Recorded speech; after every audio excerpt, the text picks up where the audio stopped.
Η εκτελεστική γραμματεία του ΠΑΜΕ ανακοινώνει στους εργαζόμενους, στην νεολαία, στα συνδικάτα και τους μαζικούς φορείς όλης της χώρας την έναρξη του εργατικού δελτίου ειδήσεων μέσα από το site του ΠΑΜΕ ως μια επιπλέον πρωτοβουλία στον τομέα της ενημέρωσης, της ανεμπόδισης επαφής των ταξικών δυνάμεων με τα λαϊκά στρώματα. Γνωρίζουμε καλά πως όσες πρωτοβουλίες και αν πάρθουν, καμία δεν μπορεί να υποκαταστήσει την άμεση επαφή με τους εργαζόμενους, τη φυσική παρουσία έξω από τα εργοστάσια, τις βιομηχανικές ζώνες και τις σχολές, την καθημερινή συζήτηση στους τόπους δουλειάς και στις γειτονιές. Η νέα αυτή πρωτοβουλία συμπληρώνει μια προσπάθεια εμπλουτισμού και ανάπτυξης δραστηριοτήτων που έχει ξεκινήσει το τελευταίο διάστημα στο διαδίκτυο, ως πλευρά διεύρυνσης επαφής του ταξικού συνδικαλιστικού κινήματος με τους εργαζόμενους και ανάδειξη της δράσης του ΠΑΜΕ. Παράλληλα, αποτελεί απάντηση στο συνεχιζόμενο αποκλεισμό της φωνής των ταξικών δυνάμεων, της διαστρέβλωσης των θέσεων και της κατασυκοφάντησης της δράσης του ΠΑΜΕ από το σύνολο σχεδόν των μέσων μαζικής ενημέρωσης. Το εργατικό δελτίο επιδιώκουμε να είναι αποτέλεσμα πλατιάς συλλογικής δουλειάς, να παρουσιάζονται πλευρές της δράσης των σωματείων, να υπάρχει ενημέρωση για τις εξελίξεις στους κλάδους, να αναδεικνύονται προβλήματα. Σε αυτή την κατεύθυνση καλούμε τα σωματεία, τους εργαζόμενους, τους ανέργους, την νεολαία να αγκαλιάσουν και να συμβάλλουν ενεργητικά, να κάνουν παρατηρήσεις, να πούν τη γνώμη τους. Ξεκινάμε με δοκιμαστικά δελτία τους μήνες του καλοκαιριού, κρίνοντας αναγκαίο να υπενθυμίσουμε πως το εργατικό δελτίο δεν βγαίνει από επαγγελματίες, αλλά βασίζεται σε εθελοντική ερασιτεχνική δουλειά, κόπο και μεράκι εργατών.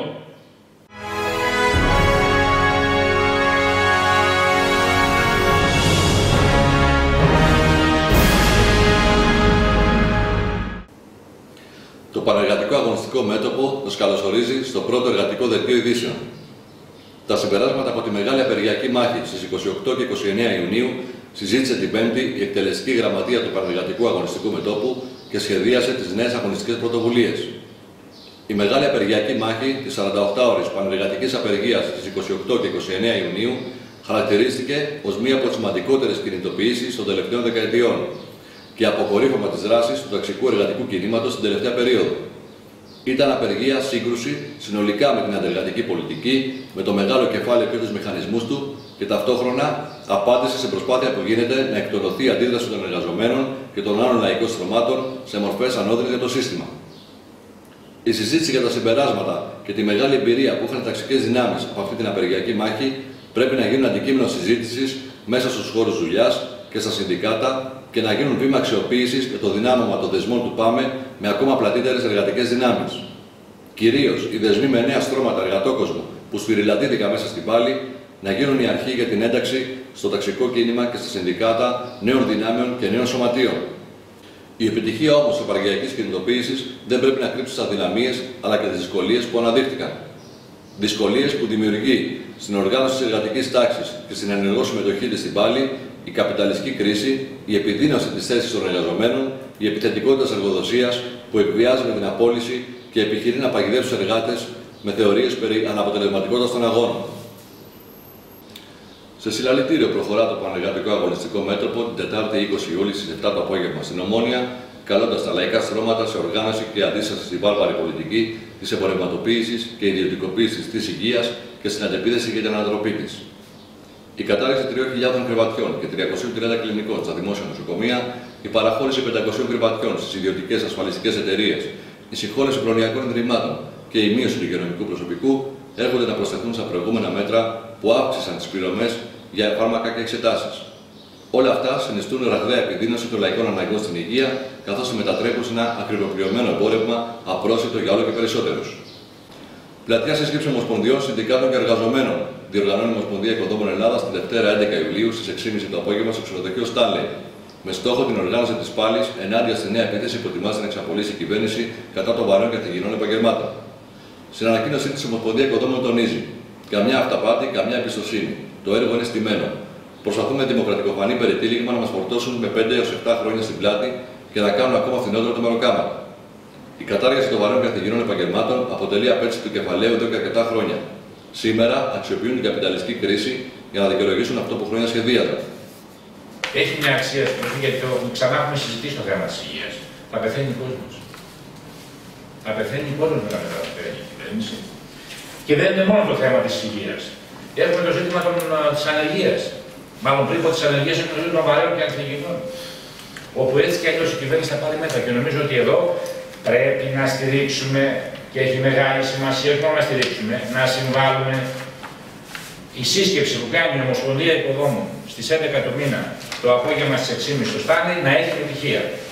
Δεν είναι μόνο υπόθεση των υποδόμων, δεν είναι μόνο υπόθεση του επισητισμού τουρισμού, η υπόθεση των βαρέων κατοικιών, είναι υπόθεση όλη τη κατοικική τάξη. Άρα εδώ πάμε πανκινητοποίηση και το εννοούμε. Στο πλαίσιο της καλύτερης οργάνωσης των αγώνων, το Πανεργατικό Αγωνιστικό Μέτωπο προχωρά στη συγκρότηση Γραμματείας Αττικής. Η συγκρότηση θα πραγματοποιηθεί σε σύσκεψη στις 21 Ιούλη σε κεντρικό ξενοδοχείο της Αθήνας με τη συμμετοχή των γραμματιών της Αθήνας, του Πειραιά, του Θριασίου και της Λαμπρεωτικής, καθώς και συνδικαλιστικών στελεχών των 7 εργατικών κέντρων της περιοχής, ομοσπονδιών και σωματείων.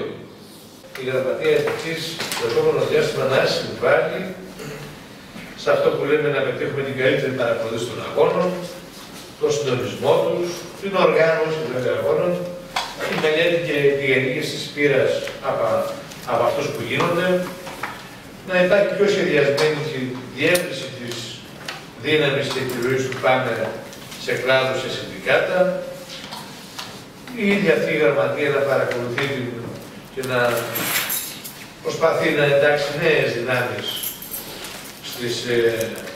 στο ΠΑΜΕ, στη γραμμή του, στο περιεχόμενο της δράσης του και βέβαια πάνω απ' όλα να έχει στο επίπεδο του προσοχή στη μαζικοποίηση συνολικά των συνδικάτων και στον προσανατολισμό του. Νέα απεργία για τις 20 Ιουλίου αποφάσισε την Παρασκευή στη συνεδρίασή του το Διοικητικό Συμβούλιο της Ταξικής Ομοσπονδίας Γάλακτος Τροφίμων Ποτών, απαιτώντας την υπογραφή ικανοποιητικών συλλογικών συμβάσεων εργασίας. Για την προετοιμασία της απεργίας, η Ομοσπονδία προχωρά σε σύσκεψη την Παρασκευή 15 Ιουλίου στις 6.30 το απόγευμα με τη συμμετοχή όλων των εκλεγμένων στα Διοικητικά Συμβουλία των Σωματείων.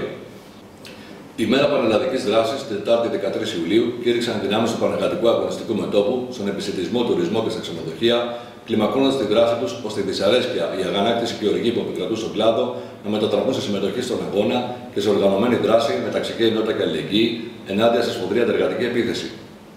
Να φτάσει σε όλα τα ξενοδοχεία, στα εστιατόρια, στις ταβέρνες, στα κέντρινγκ, στα μπάρ και στις καφετέριες η φωνή των ταξικών δυνάμεων. Να γίνουν γνωστό σε όλους ότι τα άθλια μέτρα που επέβαλε το μεγάλο τουριστικό κεφάλαιο μαζί με τα κόμματα και τις κυβερνήσεις του δεν θα βρουν καμία νομιμοποίηση στη συνείδηση των εργαζομένων του κλάδου.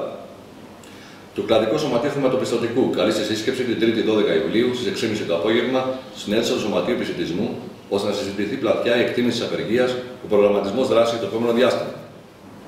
Το Κλαδικό Σωματείο, που έχει περίπου 3 χρόνια ζωής, αποτελεί σήμερα ένα ισχυρό εργαλείο στα χέρια των εργαζομένων.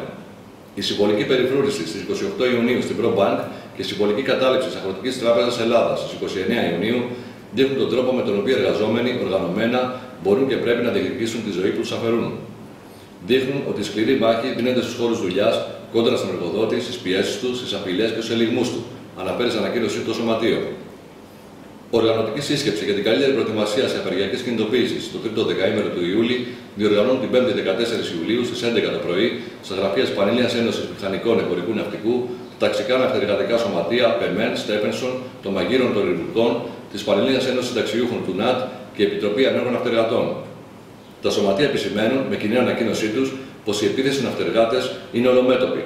Περνάει μέσα από τον οικονομικό στραγγαλισμό του Ναυτικού Απομαχικού Ταμείου που το ληστεύουν όλα τα χρόνια οι εφοπλιστές με τις μέχρι σήμερα κυβερνήσεις, καθώς και μέσα από τη δραματική μείωση των μισθών και των συντάξεων. Επιβάλλεται προς εξελίξεις, καταλήγει η ανακοίνωση, το κάθε πλοίο να γίνει κάστρο δίσταση και αγώνα. Σε νέα παράσταση διαμαρτυρίας προχωρούν οι εργαζόμενοι που δούλεψαν στην πρόσφατη απογραφή, καθώς τα αιτήματα για άμεση πληρωμή των δεδουλευμένων και για ασφαλιστική κάλυψη δεν υλοποιήθηκαν. Οι εργαζόμενοι που δούλεψαν στην απογραφή εξακολουθούν ύστερα από 2,5 μήνες να είναι απλήρωτοι, να βρίσκεται στον αέρα η ασφαλιστική τους κάλυψη, να μένουν ξεκρέμαστοι χιλιάδες νέοι όσον αφορά την έκδοση ή ανανέωση βιβλιαρίου ασθενείας. Η Επιτροπή Αγώνα που συγκροτήθηκε το προηγούμενο διάστημα σε ανακοίνωσή της καλή τους απογραφής και τους τομεάρχες σε κάθε Δήμο, σε κάθε εποπτεία και στις σχολές, να δυναμώσουν τον αγώνα, να αυξηθεί η πίεση από τα κάτω, να μην μείνει κανένας εργαζόμενος μόνος του. Ας δούμε τι δήλωσαν 2 μέλη από την Επιτροπή Αγώνα. Στην κινητοποίηση στις 7 Ιούλη στην Ελληνική Στατιστική Αρχή, από τη συζήτηση φάνηκε ότι δεν υπάρχει καμία δέσμευση εκ μέρους της Ελληνικής Στατιστικής Αρχής για πληρωμή των δεδουλευμένων και για ασφαλιστική κάλυψη. Μεταθέτουν τις ευθύνες και δεν δεσμεύονται ακόμα και για το χρονικό όριο στο οποίο οι ίδιοι έχουν δώσει ότι πρέπει να γίνει πληρωμή. Περάσαμε σε μια παρέμβαση στη Στατιστική Αρχή και στη συνάντηση με τον κύριο Γεωργίου, πρόεδρο της Στατιστικής Αρχής, στις 6 Εβδόμου.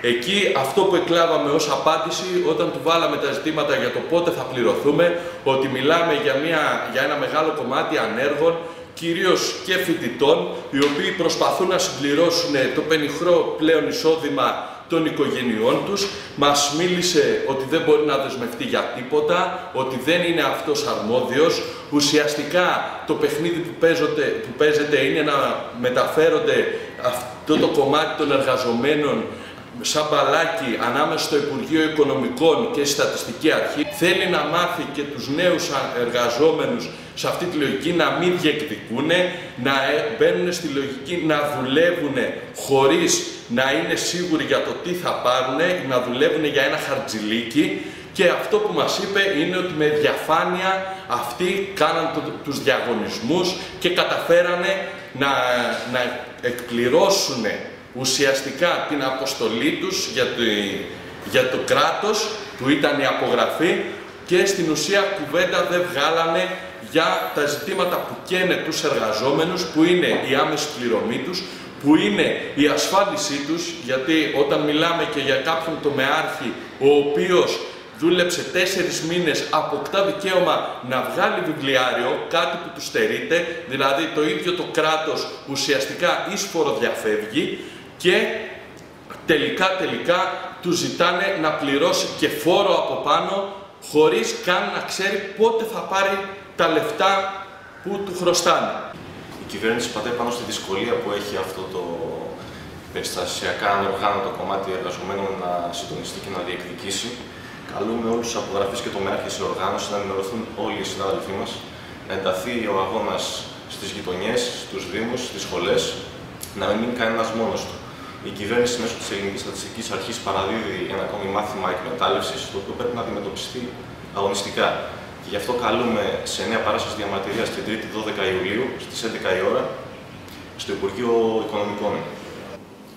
Το κλασικό έργο του Μπέρτολτ Μπρέχτ παρουσιάζει σήμερα η θεατρική ομάδα του Πανεργατικού Αγωνιστικού Μετώπου στο Νέο Θέατρο Χαϊδαρίου και την επόμενη Κυριακή στο Θέατρο Πέτρας στη σκηνή Πίτερ Μπρουκ.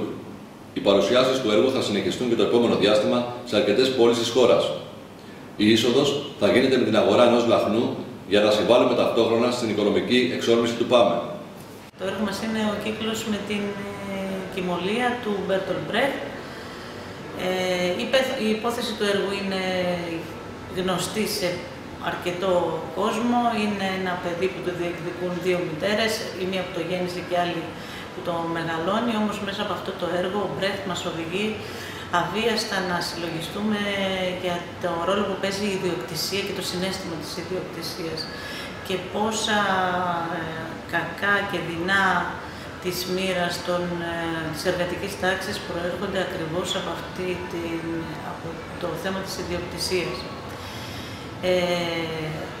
Δεν είναι βαρύ έργο, βλέπετε ευχάριστα, έχει γέλιο και θα θέλαμε να έρθουν όλοι οι εργαζόμενοι, θα θέλαμε να στηρίξουν την προσπάθεια των συναδέλφων που κουράστηκαν 1 χρόνο.